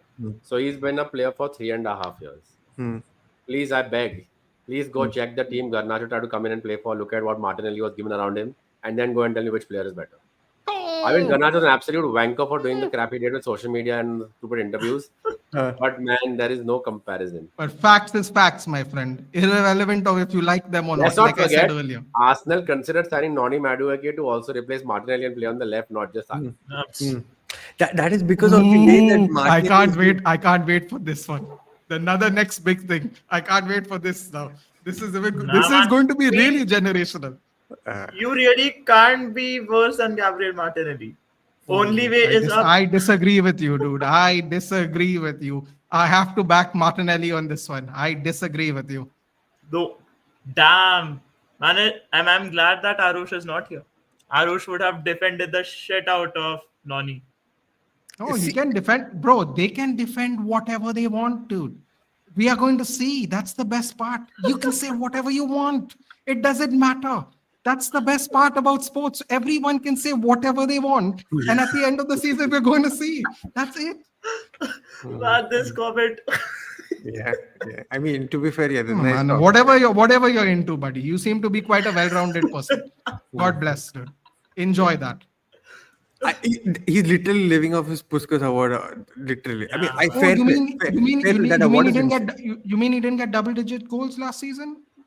Where was your boy? Wait, where was your boy's goals last season? What did your guy do? Martin's best season had double digits. He was. He was Wait, no. That's not what I said. That's not what I said. That's not what I said, my friend. That's not what I said, my friend. Ah, you I said, said- what did he do last season? You said last season, right? But Oh yeah. if Garnacho's, Where's your FA Cup final goal? Where's his FA Cup final goal? Oh wait, hold on a minute. You didn't make an FA Cup final with Martinelli. Okay. You didn't make a Europa League final with Martinelli. Mm-hmm. Europa League final. What did you do in a Europa League with? He played every Garnacho game on in the bench? Europa League final. He wasn't sitting on the bench looking at Trossard. On the bench, what did he do? What was your? He played manager- every game in the Europa League. And what happened in the final? I'm sorry, where was your final? Where's your runner-up? Where was Martinelli's runner-up medal? So now you're saying the runners-up is better than just the. No, just I'm winning saying he's got no medal, dude. You got nothing. I'm saying it's better than nothing. 1 is better than 0. Hey, man, that's just maths. Don't blame me for that. Okay, 1's better than 0. Fine. Shout out to Arya Bhatta, dude. Okay, wait. See, I'll give you this logical one. Like I was saying, look, he is 25 this year. Martinelli, 25. 22, 23, 24? Yeah, something like that. Wait. No, I God, think. he's 4 years older than Garnacho too. Wait, no. So he's 24. He started playing in your first team with going by Sucheet. So let's give it 3 years, right? He started playing at 2021 in the Arsenal team. Bro, I should have come so here before working out today. he's This would have been much played, more I think, entertaining. I think he's played over Oh my God. 4 years, 3 years. He's played X amount. Let's say he's played whatever amount of games he's played. Aarush, that was not what I said. But anyway, He's we'll got- move on. So he's got 57 goals and 31 assists in 243 appearances, which is Damn, man, he's quite good. balling, bro. This is going across his career so far, including playing in Brazil and wherever he came from, right? I'm sorry, So- including playing where? Brazil, where he was. But look, Fuck let me me, come back man. to it. He played 161 Premier League matches in which he's got 40 goals and 21 assists. It's great. That's a very good set of numbers. It's a good set of numbers. Right? It's a good set of numbers. But the way Arsenal fans build him up to be, right? In the season in which he mattered to you guys when Saka was out, because he's the one who at that age has been okay. Look at Saka's numbers at the age and look at Martinelli's. If I'm wrong, right? Martinelli Nobody's could have stood up better for you than last. Saka, by the way. Sorry, Nobody's saying that Martinelli is better than Saka. no, and that's not what I'm saying. But I'm saying if there's a time. Hold on a like minute. age- You compare it definitely with said that age, because you took age, offense age. when I said that. No, age. Look at Better than age. Saka. Martinelli. Oh, Saka. Martinelli, Oh, sorry, Saka. Martinelli should have stood up My last. God, help me. But he had an injury-prone bit himself, so I understand it. Yeah. Okay, what about the year before that, where Saka was also fit? Odegaard was doing much better. He wasn't having this crisis of confidence he had this year. Martinelli was fit. Why didn't he help you guys close the gap on City? If he is what you guys say he is, I think Martinelli is a very good player. Don't get me wrong. He is not what you guys say he is, though. Yeah, he's It's not, the- he's not It's being the a player. United fans who are in absolute denial about the fact with what's this guy's name, man? Yeah, fuck me. What is his name? Who am I supposed to guess? I'll guess for you. No, we are enough, Talking enough of these jokers in the last 8 years, man. There are too many of them to Okay. like. fucking- Jokers. Let's see. Yeah, you're like, this guy's a very Jokers, good player. You give him time, he will come play this. Pogba, sorry.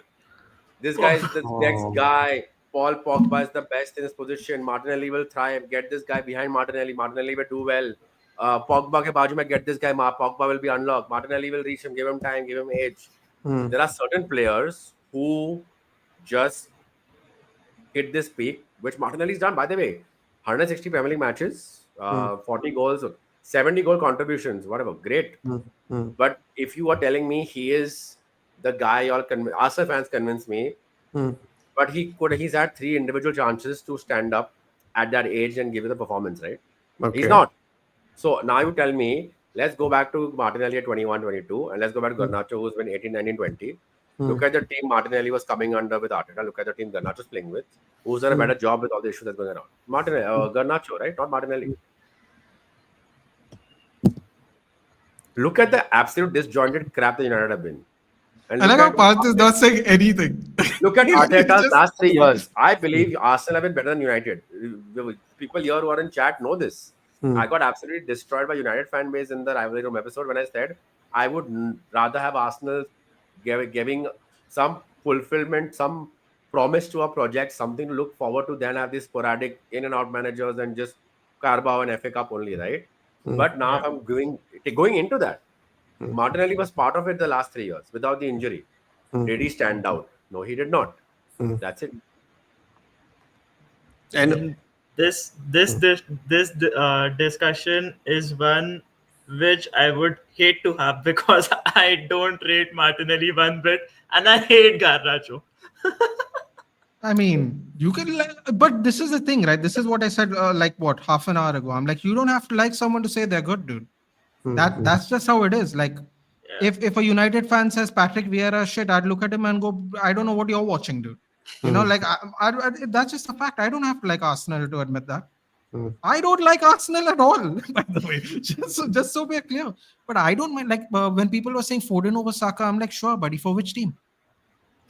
For which team? I think, one second. I think people are firstly confused. I don't want Garnacho. I don't like the dude. Nobody wants Garnacho, dude. The whole thing started Please. with Sucheet being shocked that I said Garnacho was better than Martinelli, and his I'm still co-host shocked. not saying anything at all.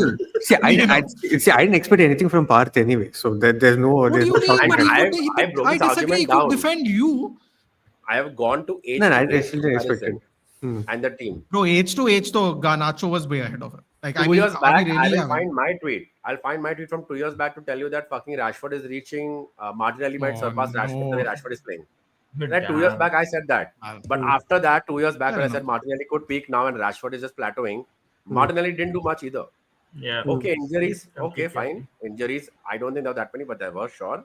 But then anyone can say injuries now. Then the fact that the people ridiculed and called Rashford the English Martinelli also is an absolute joke. Nah. I mean, I can blame Rashford's injuries also, na, and say that, bro, you can't. But I won't. I'm a very pragmatic person. Yeah. Wait, Nah, By the way, Aarush is saying people are not happy. Martinelli isn't hyped up to the level you're describing. Bro, why would we try to hype up Martinelli? No, but Just think honestly, about he that. isn't. Just think about that for a second.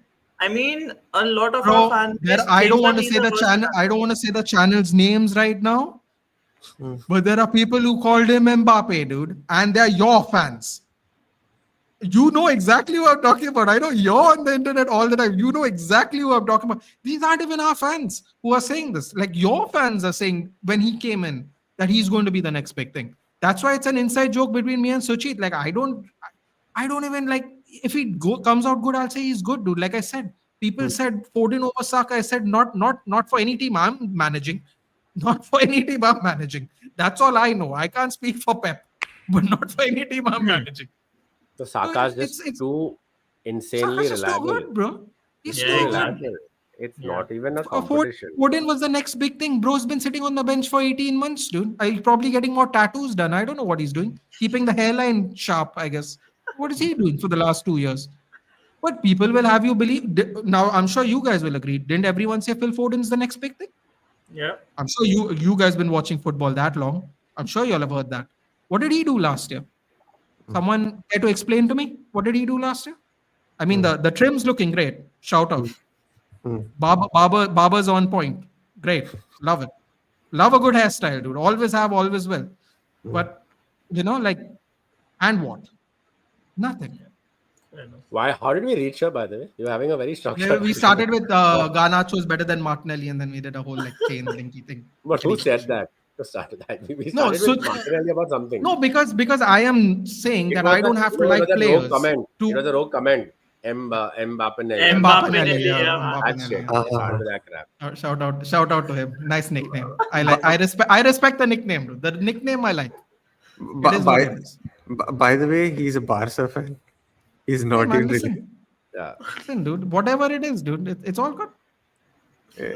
All good. Okay, okay. I think So we're done with the bantering for this stream.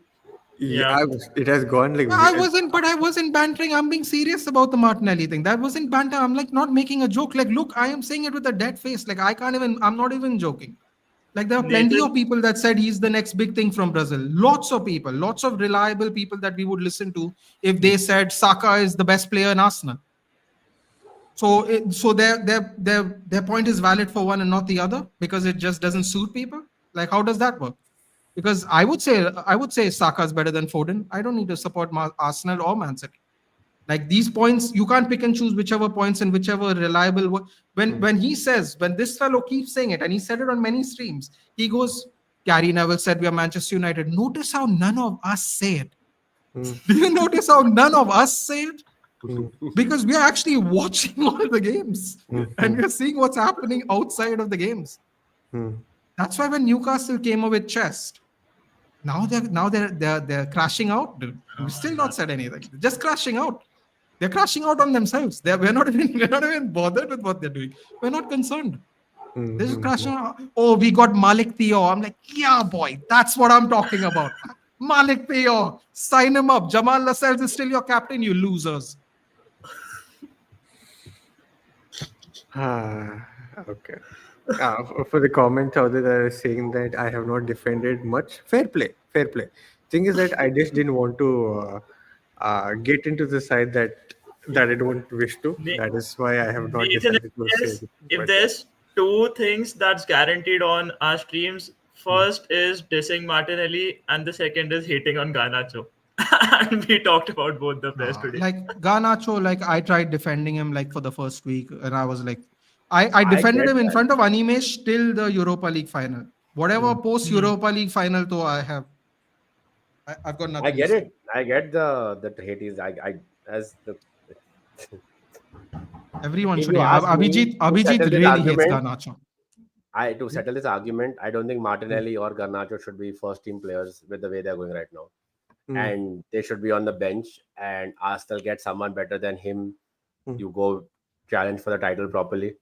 Probably fuels Martinelli one last time to actually get off his ass and give that last leg, the last mile to push himself over the mental barrier that he has. Garnacho needs a reality check in life and realize that he's 21, and because he was in an absolutely crappy United team doesn't mean that he's suddenly the best at everything he does and he's not actually Ronaldo. So I would say firstly both of these should not be in a first team right now. I But agree. it's not like Arsenal unfortunately is going to get Rodrigo anymore, or the dreams that were there. Not that Arsenal were ever linked to it, or that anyone ever said that about Liverpool or Arsenal, right? The way City and Rodrigo being linked right now. It's just how would you improve the Arsenal team to go challenge for the title? Yeah. If I told you guys right now, Martinelli is absolutely fit and ready to go, and he scored 7 for the first 6 games. He scored 6 goals. Rodrigo comes in, takes time. Hypothetically, Rodrigo comes into your team, right? And he takes a while to settle in, and he's ready for you 5th game onwards. Would you care that Martinelli scored 5 and 5? No. Sucheet, would you care? I would. You would not play Rodrigo. You would be okay to let him Okay, be no, on no, the no, no. Would I not play Rodrigo? No, no, no. I would play Rodrigo for sure. It's not like, see, would I No, not that's care what I'm for the- saying. If Okay, Martinelli's got 5 and 5 and he looks better than even Saka and he looks better than the whole squad and Gyökeres and him look insane, Rodrigo comes into your team. What do you do? we should start. I mean, yeah, we should start Rodrigo for sure then. Yeah, that's the whole point of bringing Rodrigo. That means somewhere as an Arsenal fan, you've accepted that this guy is good. I think he's good. Fuck these United guys, whatever they say. Fair enough, right? But I think this is his. But you deep down know that he is not past a certain level for you guys in the last 2 years. Which is why you need a Rodrigo to come elevate you, to push you into that. Take tell me- City to the last game week. Don't give up at 6 game weeks to go 7. You need to go deep till the last game week, till that single point difference. Who do you back? Would Martinelli looking at Rodrigo probably level up? Maybe that's what he needs. He needs someone to really whoop him in that position, right? Because Trossard randomly went to play false nine half the time Yeah. in some matches. And Martinelli and Trossard played matches together, which was not the real point, I guess. Sorry, Sucheet, you were saying I cut you off. No, I'm just saying, like, if he was the one who scored all those goals in the start and like it has happened, one doesn't just simply drop Martinelli, right? Eventually, you like integrate Rodrigo depending on situation and all that. But if Martinelli is off to a flyer with like 6 goals in like 6 games, you wouldn't like simply drop him. I'm not saying Martinelli in this case. I'm just saying in general case as well. Like just because a better player has come and the former player has scored like or is on song, you wouldn't just drop him for a better player has come from a different league and all that stuff, right? That's what I'm just But trying to. after a point of time, it's just about get a better player in. Let him play games. Even if he doesn't score goals, he'll at least give you something that the No, he player will he's light a replaced fire under doesn't. Martinelli's ass. He'll light a fire under his Yeah. ass to help him get there. And this is one discussion that Anibro and I have had. And I shared the same opinion that is Martinelli crap? I mean, he's not that bad, but No, does he he's not elevate crap. Arsenal in any? No, He's I not mean, crap. he's bad. He's bad. I mean, he's not good. He's not good. But yeah, He's all we can right. I make wouldn't even say he's bad, honestly. I think he's all right. we can make do with Gabriel Martinelli and finish second again. But all I want is a player who can elevate us from second to first, and Martinelli ain't that. And that fact's not gonna change. Okay. I mean, let's not forget that this is a United stream. So we'll keep the Arsenal discussion for tomorrow. Yeah. Yeah. So I think, yeah, our guest also has to leave in like 5-10 minutes. So we just skim through the rest of the 4 game fixtures that you have apart from the Arsenal game. Wait, And hold we'll on. Aren't you going to tell us what your predictions are? I mean, you asked me and Animesh. Did you all me, say what your predictions? so I think Arsenal will win. We have to, because at this point, if you want to go win the league, we have to win matches at Old Trafford. We have to go win matches at I Etihad mean, and Anfield. There's no doubt about it. it's honestly a non-negotiable for us to win at Old Trafford. I mean, Mm. I don't think it would happen. I'd be really surprised if it's an ass whooping. I mean, I don't expect a 3-1, 4-1 kind of win, but I'm, in, I'm moving towards a draw than a win. Mm. But I hope we win. Yeah. Best case would be an own goal from United, but yeah, I think it'll be I think an Based on what we have seen in the last couple of weeks, that seems the most likely live outcome out of everything, actually. Exactly. So yeah, we think it's a win, but we'll go with the rest of the games, right? Your next game is against Fulham. I didn't know that your track record was like this average against Fulham, but yeah, Fulham versus Manchester United. What are your expectations from this one? I mean, like after like the remaining 4 games, because you got Fulham next, and after that you got Burnley. I think this will be an easy game. After Burnley will be will be Man City, and then the last game in those 5 game fixtures is Chelsea. But we'll come to that. For now, what do you think about the Fulham game? Animesh, please take it away. Jim Ratcliffe's favorite club. He's aware of the pricings. No, man. Honestly, I think this is where I expect a major improvement. I think we definitely beat Fulham and Burnley, man. We beat Fulham, Burnley. You don't lose to Fulham, Burnley anymore. You beat them. I'll just say we'll beat them. I'll keep it short and say we'll beat both of them. You beat them. You have to beat them. Okay. Burnley also expecting win. This one, see, at the game at the Etihad.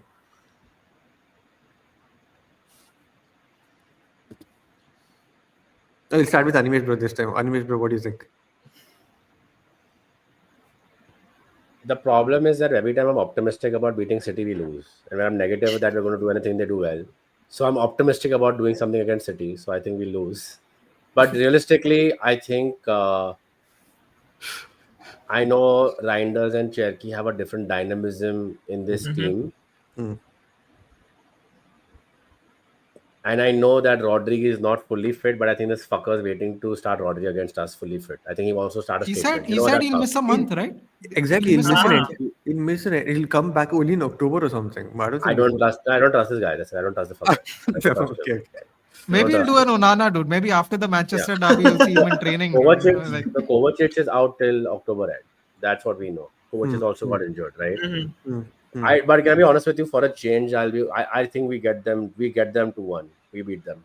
Yeah. We beat Nice, them in this one. nice, Yeah. nice. Okay, okay. Nathan, bro, what do you think? draw. Draw. Okay, Hmm. Draw. okay. 1-1. I Hmm. can't believe they've only beaten us one in the last five. I actually, for whatever reason, don't recall that, but that's great. Hmm, Whenever hmm, the chips are down, United beat City every time. Don't know hmm. what it is, man. Every time. It's Manchester United, man. Uh, Next one, Manchester United versus Chelsea at Old Trafford. The last of the 5 game weeks that we've been discussing. I think we lose that game. Huh? At Old Trafford. I think we lose that game. I know Chelsea have a very bad record at Old Trafford with us. I have a very dirty feeling looking at this Chelsea's selling and buying dynamism crap now. I feel like I feel we could lose this game. I think we could go and cocky into this match. We could lose this game.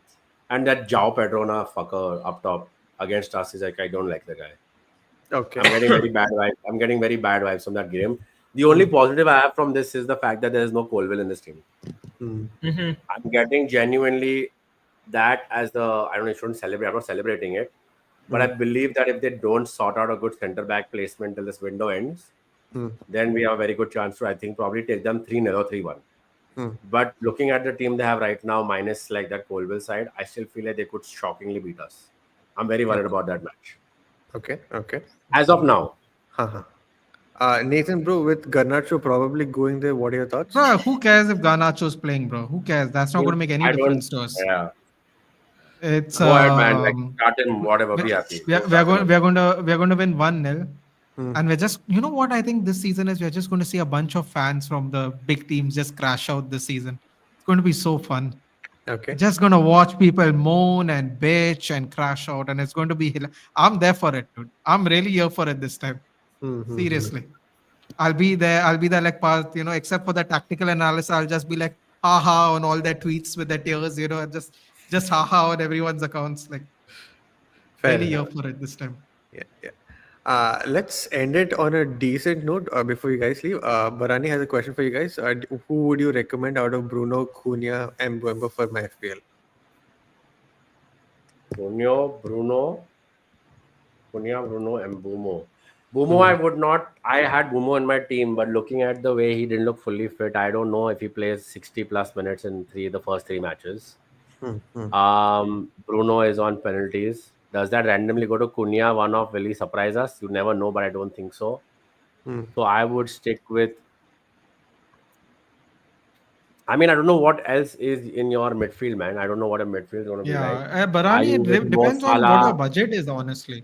No, if you're doing Mo Salah, Palmer already, then maybe you don't squeeze in Bruno and you go for Wirtz. I think Wirtz is cheaper by 1 million to Bruno, if I'm not Half, mistaken. half, point Words 0.5. words is 8, 0.5. Bruno's 9.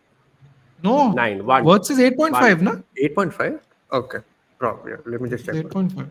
8.5? I thought it was So 8. Damn it. I Bruno would, I would go, Fernandes I is would go 9. Mbomo long term because he's Hmm. cheaper and he's going to be on Long corners. term, I would go Mbumo, but I would maybe look at Mbumo when he becomes more regular. So I would say Hmm. look at I have Mbumo Aarush after then. probably the first 8.5. 5 game weeks. Yeah. If you want to start with a United player, I think just do Bruno and don't think about Hmm. it. Hmm. Go Hmm. Dogu, man. Go Brave. Go Brave. I mean, Patrick this is the Dogu. option of given. Yeah, Hmm. Hmm. Dorgu could be a cheeky one, but then you have a lot of faith in our defense, which we don't have. Hmm. Hmm. Hmm. Yeah. Animesh, bro, if you have 5 more minutes, I have just one last question. Just fun. There's nothing bantering. Well, Cool. well, well. Yeah. So top six battle is fun, but I think this season the relegation battle is could absolutely be insane, right? So Yeah, as per you and Nathan, we'll take individually, right? As per you, who do you think are the three relegated teams in the upcoming season? I see Burnley going down. I Hmm. see between so I see Burnley and Leeds going down, and the Leeds. remaining spot, yeah, I see Leeds going back down. Okay. And between Burnley and Leeds go back down immediately, Hmm. and I think from the remaining spot, I think Okay. Wolves, as of now on paper, looking at the restructuring teams have done, Wolves, Brentford look very shaky. I think Brentford don't Yeah. get relegated. I think Brentford finished 16th or something, 70 up Hmm. 15, 16. I Hmm. think Wolves, West Ham, Brentford are all in Yes. that kachra mix. I think Hmm. that Everton, I feel with Moyes, the new stadium and everything else. Hmm. I know the pressure is there with David Moyes, but I think David Moyes this is that 2.0 version finally, right? Hmm. Mm-hmm. Pissed and shat on and did a crazy job with West Ham, right? Hmm. Got sacked, got hired again by West Ham, made them win. Hmm. So I think this is David Moyes 2.0, new era for Everton in the new stadium, decent signings. Hmm. So I think it's going to be between West Ham, Wolves, and Brentford. I know I'm just saying it right now. I think they survive, but you never know, Hmm. man. Hmm. Hmm. Abhijit says it could be Sunderland as well. Uh, Bro, they've Okay. just signed. I know this is one of those things that they've signed so many players it could all just blow up in their face, what's happened in the past with teams. mm-hmm. But I believe they've made really decently smart signings. Yep. Hmm. Yep. Obviously, they need to play well, which is why I Hmm. put not Sunderland in the back. Sunderland would still, I think, finish 15th or I think 14th. the conversation with Sunderland going down is because of AFCON. Because majority of the players that they signed are Yeah, players who play in the AFCON. Maybe in that 1 or 1.5 month where they lose matches could be crucial for them. Or if they pick up initially a lot of points, maybe that 1 month could be like let gone. But again, I think that's the whole reason why people are expecting Sunderland to go down. fair. Okay. Yeah, yeah. Nathan, what do you think? Same. I keep Sunderland up. I go Leeds Hmm, because can't be bothered.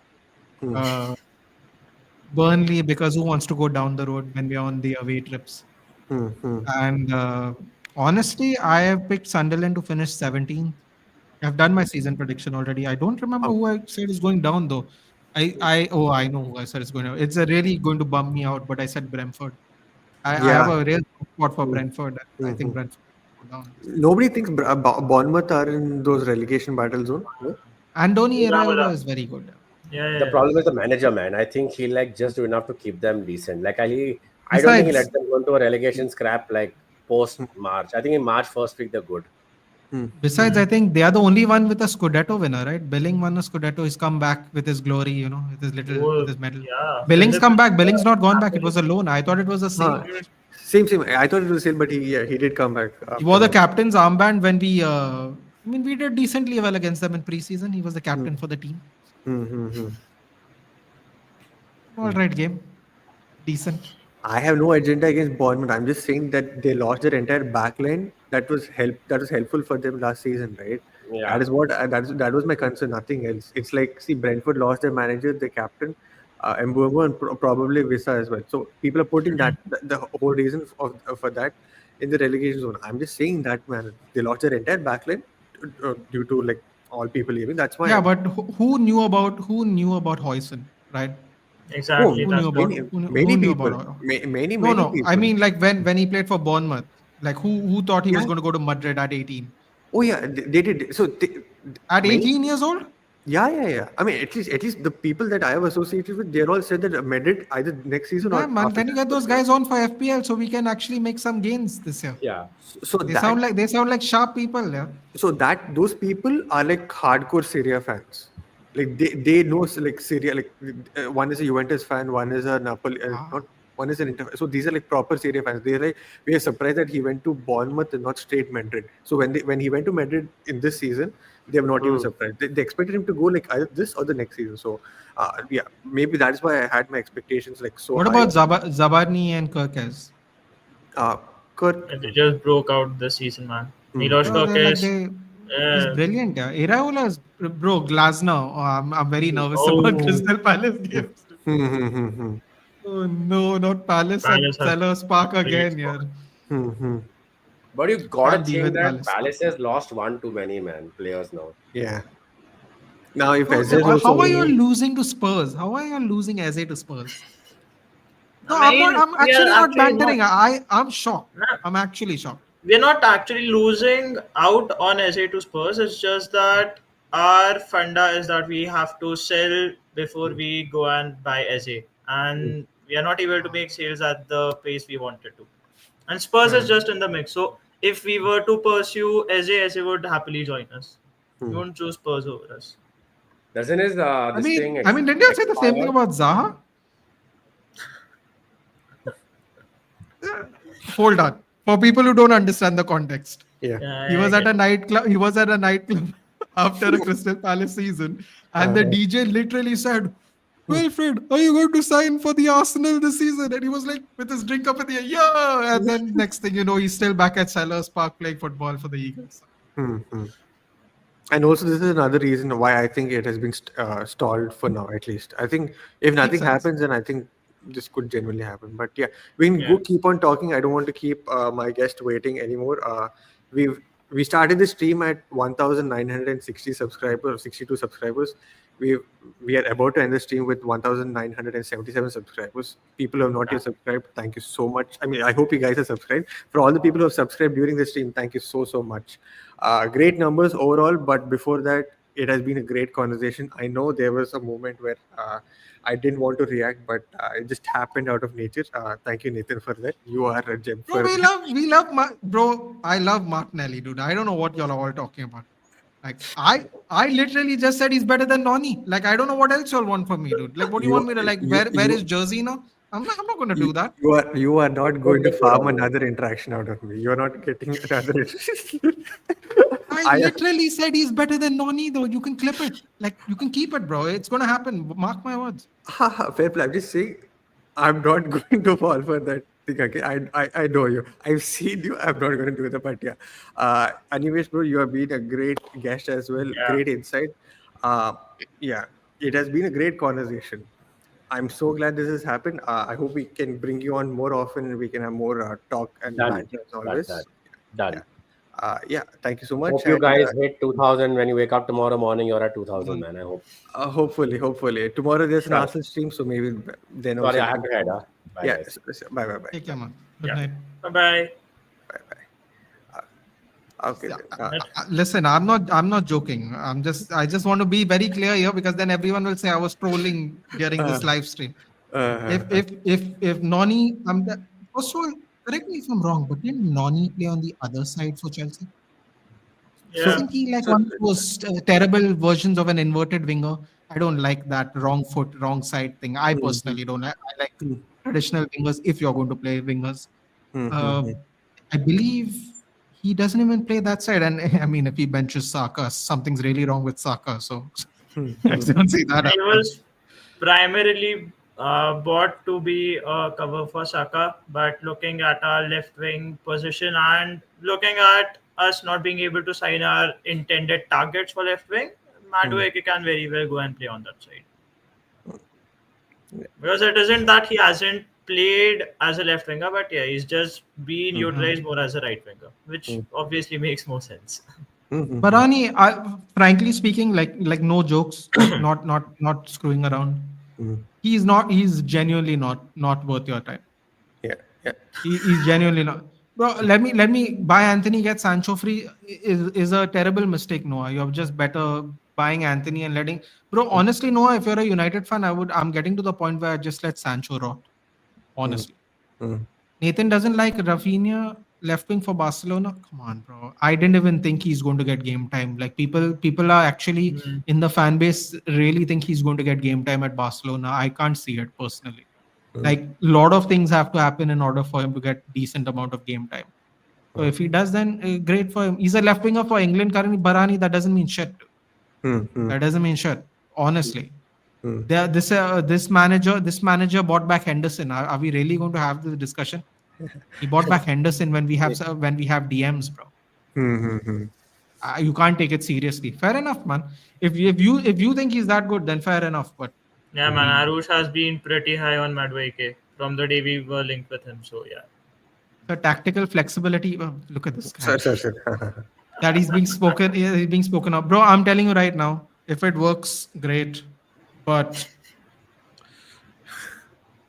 I mean, that would I be get. that would be Raheem Shillings, Trossard and Martinelli that have not been replaced or sold, and you have bought someone else to play in that position. So it's not looking good, bro. As a famous man once said. Yeah. Arsenal is getting Garnacho on loan deadline day signing. Another, the best is yet to come. Yeah. Oh, enjoy that. Enjoy that. Yeah, Enjoy that. exactly. This is what Barani meant actually. Yep. Yeah. Joke. It's a joke. At us to repeat what I agree. I mean, I would still. I mean, Sterling was a gamble for sure, but Mm. Sancho though is like is it's not. You know, the thing about the sad part about Sterling is right that Sterling is just not good enough anymore. You don't hear Yeah. the antics you hear from a Sancho or a Garnacho. He's just not good enough anymore, Mm. which is very different from getting Sancho. When someone's not good enough and someone is a diva, it's night and day difference. Mm. The reason Abhijit's not going to like this, but the only reason I defend Garnacho prior to I mean, only till the Europa League final. That's when I stopped defending him. Mm. Is because I acknowledge what I was like when I was 20 years old. Mm. If you guys are young, if you are 30 years old today, Mm. and you all remember what it's like to be 20, Mm. you all will actually understand what I'm saying. Like young people don't want to understand it. But I understand why, but it's like take it from someone who's not 20 anymore. He has not had the maturity or the mature people enough around him. If you think about even our past players who are now 30 years old and still not mature, Rashford, Lingard, I mean, there was just not enough solid people to steer them straight. Mm. Garnacho might never ever be a good like person. Maybe he's going to be like this for the rest of life. Maybe he's another Balotelli, right? Balotelli was good. Why always me? Yeah, yeah, yeah. Good laugh and all that. But nightmare if you own him as a player. Mm. Yeah. He could be exactly like Balotelli at 30 years old. Mm. But I look at it from now when he's 20 years old. And another thing on top of that, man, just look at it from the human perspective. He's not old enough to have a kid and he has a 2-year old. Mm. Bro, if someone told me I was going to have a kid at 20, I'd keep away from women till I turn 21. I wouldn't even see a woman, bro. Like, I'm not even joking. Like, for me, it's unfathomable to have a child at 18 years. Yeah. Mm. And people don't understand life hits you fast. This is high stakes football. Mm. Everyone thinks they just show up and train. They have a lot of back behind the scenes shit to do. They just do. If you were to take Ruben Amorim's numbers of interviews Mm. he's done some ungodly amount of interviews. There was like a stat. And if you just imagine, he's not even the most popular entity in the club. Imagine what like Bruno is doing, Mm. Garnacho's doing, Rashford's doing, Maguire's doing. Just Mm. imagine what they are doing behind the scenes. Mm. So I look at it from a human perspective, yeah. And our fans, we are honestly fed up. Like I told you earlier at the top of the stream, we are fed up, man. We are going to light a fire on anyone. We are going to set fire to anybody. Like people are going to catch strays, even people who don't deserve it. That's Mm. just how it is. But I look at it from a human point of view, and I would tell Barani the same thing. I'd be like, bro, like Sancho and Garnacho are like people that shouldn't be playing in England. It's not going to be good for their character development. It's just Yeah. not going to be good for them as young players. It's just not good. Mm. Like, look, Sancho had a shitty attitude, went to Germany, came back, had a shitty attitude again in England. Mm. Like literally the same thing in a matter of 4 years. Mhm. Like Garnacho, bro, Chelsea is like a Hollywood club, bro. They will get rid of you if you are surplus. Mm. He'll just backtrack. He'll just set back his own career. Mm. It just doesn't work. And Arsenal are a serious club now, man. If Arteta could get rid of his FA Cup winning captain, like Mm. Garnacho is probably not someone you'd even look at buying. Mm. It is what it Yeah. is, yeah. Yep. Yep. Yeah. So we can keep talking, but I think it's best we wrap it up now and just catch life and be happy with it. Thank you so much for all the people who have tuned in. Thank you, Nathan, for like staying for like some more time and like having a decent conversation with us. I hope you had a great time. I hope it was sensible as much as possible, especially with the chat saying a lot of rubbish from Yeah, here. it's all fun. Yeah, you see, it's all fun for me. I can see it in this thing, right? You should be able to take it. Hmm. If you're going to give it, you should be able to take it. Right. If we are going to have a serious conversation, the way we'll talk will be different. If we are just coming here to have fun, create some entertainment, because people have shitty days where they go to school, college, or work. So it depends. There are certain days when you have to just hunker down and be serious, and then there are days when you just say Martinelli is terrible and Garnacho is better. So it's one of those things, dude. Yeah. Yeah. Okay. Shout out to Noni, by the way. Love the hair.